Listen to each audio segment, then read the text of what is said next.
कोई एक वक्त था जब एविएशन सेक्टर में एयर इंडिया भारत की साख थी। कोई एक वक्त था जब लोग दुनिया की बड़ी बड़ी कंपनियों को छोड़कर एयर इंडिया में सफर करते थे। कोई एक वक्त था जब सिंगापुर जैसे दिग्गज कंपनियों के लिए एयर इंडिया रोल मॉडल थी। और आज ये कंपनी हजारों करोड़ों की कर्ज में दबी पड़ी हुई है, और कर्ज भी ऐसा कि सरकार की गले की फांस बन जाए और उसे बेचना पड़े। 1940 से 1980 तक के बीच की सबसे मशहूर और ताकतवर एयरलाइंस की हालत आखिर ऐसे कैसे हो गई? आखिर इसके पीछे जिम्मेदार कौन है? To get the answer of all these questions, let's go little back in the history of India and get the answer of all these questions. साल 1932 से भारत मां गुलामी की जंजीरों में बंधी थी और उसे बाहर निकालने की अथक कोशिश किया जा रहा था। जब लोग बैलगाड़ियों में घुमा करते थे और मोटर बाइक पे बैठ जाए तो उसका गुणगान एक दो पीढ़ियां गाया करती थी। उस समय एक हठीला व्यक्ति जिन्होंने भारत के भविष्य को देखा था, उन्होंने भारत को एयरलाइन सेक्टर में आत्मनिर्भर बनाने का सोचा।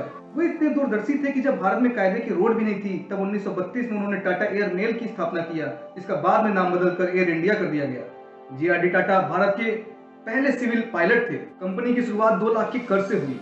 शुरुआत में 2 पायलट, 2 प्लेन और सिर्फ 3 मैकेनिक थे। पैसे की कमी होने के कारण कच्चे घर को उन्होंने एयर इंडिया का हेडक्वार्टर बना लिया। उनका हौसला और विजन दोनों ही बहुत बड़ा था। एयर इंडिया के पहले ही साल में उन्होंने 60,000 का प्रॉफिट कमा लिया। एयर इंडिया इतनी तेजी से सफलता की ओर बढ़ी कि 1945 तक आते आते दुनिया के सबसे आधुनिक विमान मालाबार प्रिंसेस उनके बेड़े में शामिल हो गया और 1948 तक इंटरनेशनल फ्लाइट की भी शुरुआत कर दी। जे.आर.डी. टाटा एयर इंडिया का देखभाल एकदम अपने बच्चों की तरह करते थे। प्लेन में कौन सी कॉफी परोसी जाए या फिर कौन से कलर के पर्दे लगेंगे, इतनी छोटी छोटी बातों का ध्यान रखते थे। उनका हमेशा से मानना था कि एयर इंडिया ग्लोबली तभी सस्टेन कर सकती है जब यात्रियों को यूनिक फैसिलिटी देंगे। ग्राहक भगवान है, वो इस बिजनेस लॉ को फॉलो करते थे। 1953 में भारत सरकार ने नया एयर कॉर्पोरेशन एक्ट पारित किया और जे.आर.डी. टाटा की कड़ी मेहनत से शुरू की गई कंपनी को रातों रात उनसे छीन लिया गया और उस समय के साथ दूसरी एयरलाइंस के साथ मर्ज करके एक अकेली कंपनी की शुरुआत की गई। जे.आर.डी. टाटा को इस नई कंपनी का चेयरमैन बनाने का न्योता दिया गया, जिन्हें उन्हें पूरे सहर्ष स्वीकार किया, क्योंकि उनका सपना पैसे कमाना नहीं बल्कि भारत को एविएशन सेक्टर में आत्मनिर्भर बनाने का था। भारत के पास असाधारण ताकत है, वे दुनिया को दिखलाना चाहते थे। हुआ भी यही। उनके 25 साल की अथक मेहनत से 2 लाख के कर्ज से शुरू की गई कंपनी की कीमत 1978 तक $5 बिलियन तक पहुंच गई। हर दिन 100 से ज्यादा फ्लाइट उड़ती और 10 लाख से ज्यादा पैसेंजर हर साल सफर करते थे। जिस महाराजा को जे.आर.डी. टाटा ने अपने खून पसीने से इतनी बुलंदी में पहुंचाया, तो फिर आखिर इतनी विश्व स्तरीय एयरलाइंस की दुर्दशा हुई कैसे? इसके 4 रीजन है। रीजन नंबर 1, 1978 में उस समय के प्राइम मिनिस्टर ने जे.आर.डी. टाटा को चेयरमैन के पोस्ट से हटा दिया और एक्चुअली यहीं से एयर इंडिया के गिरने की शुरुआत शुरू होती है। जो एयर इंडिया अभी तक प्रॉफिट में थी, उसे 1980 में पहली बार 300 करोड़ का घाटा हुआ।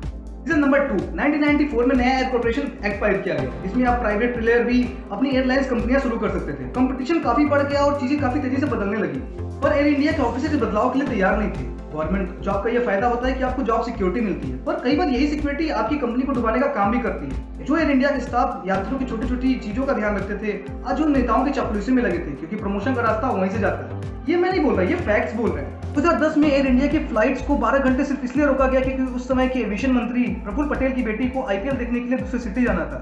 सैकड़ों यात्री नाराज होते हों, पर मंत्री जी को नाराज नहीं किया सकता। प्रमोशन की बात है। रीजन नंबर 3, 2007 में एयर इंडिया और एयरलाइंस के दोनों विंग्स को मर्ज कर दिया गया और यह विनाशकारी कदम साबित हुआ। इसकी वजह से नंबर ऑफ एम्प्लॉय पर प्लेन 256 हो गए, जबकि ग्लोबली स्टैंडर्ड के हिसाब से सिर्फ 100 स्टाफ पर प्लेन की जरूरत होती है। इन सब का नतीजा ये हुआ कि स्टाफ को सैलरी मिलना टाइम से बंद हो गया और शुरू हुआ हड़ताल का दौर।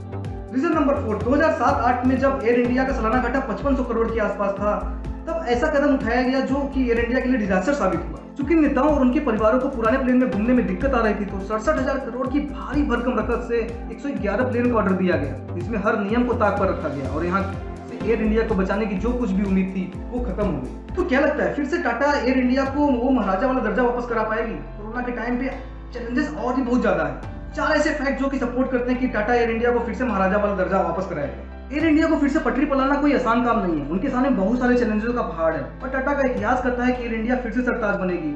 90s में टाटा इंडिका की खराब सेल के कारण बेचने की सोची, तो वे अमेरिका के फोर्ड कंपनी के चेयरमैन के पास गए। बिल फोर्ड कार डिवीजन खरीदने को तैयार तो हो गए, पर टाटा को बहुत ज्यादा ह्यूमिलिएट किया। रतन टाटा ने कार डिवीजन न बेचने का फैसला किया और 9 साल तक कड़ी मेहनत की और टेबल कुछ ऐसा बदला कि फोर्ड की जगुआर यूनिट को ही रतन टाटा ने खरीद डाला। टाटा ग्रुप का इतिहास बहुत ही ग्लोरियस रहा है, चैलेंजों से खेलना उनकी टीम को बेखूबी आता है। फैक्ट नंबर 2, टाटा के पास ऑलरेडी विस्तारा और एयर एशिया की एयरलाइंस है। उनके पास ऑलरेडी काफी वर्क एक्सपीरियंस है और अब एयर इंडिया का ट्रेंड फोर्स एविएशन सेक्टर में उसे और ऊंची उड़ान भरने में मदद करेगा।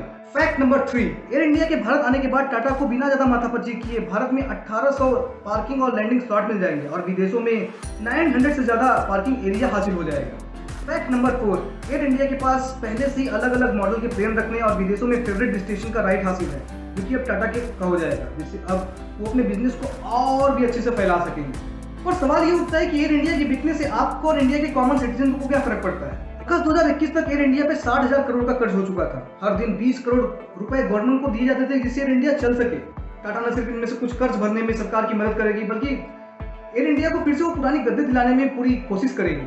वैसे भी गवर्नमेंट का काम बिजनेस चलाना नहीं होता है, बल्कि बिजनेस चलाने के लिए इजी लॉज और रूल बनाना होता है, और ऐसी सही चीजों के बारे में बोलना जरूरी है। हेलो गाइस, ये थोड़ी सी अजीब बात है कि न्यूज़पेपर के पहले पेज से लेकर न्यूज़ चैनल के हेडलाइन तक ज्यादा टाइम हमें नेगेटिव चीजें दिखाई जाती हैं। पर ऐसा बिल्कुल नहीं कि हमारे आसपास के सभी लोग खराब हैं। तो भी गलत करते हैं, बहुत ही कम है, पर बहुत ही ज्यादा एक्टिव हैं। तो ऐसे में हम क्या कर सकते हैं? हमें अपनी पार्टिसिपेशन बढ़ानी होगी। अगर आपको ये वीडियो अच्छा लगा और आपकी लाइफ में वैल्यू ऐड हुआ तो अपने दोस्तों के साथ शेयर करें। एक कन्वर्सेशन स्टार्ट करते हैं। कमेंट सेक्शन में बताइए कि इस फैसले का और क्या क्या इम्पैक्ट हो सकता है, क्योंकि अच्छी चीजों के बारे में बोलना जरूरी है।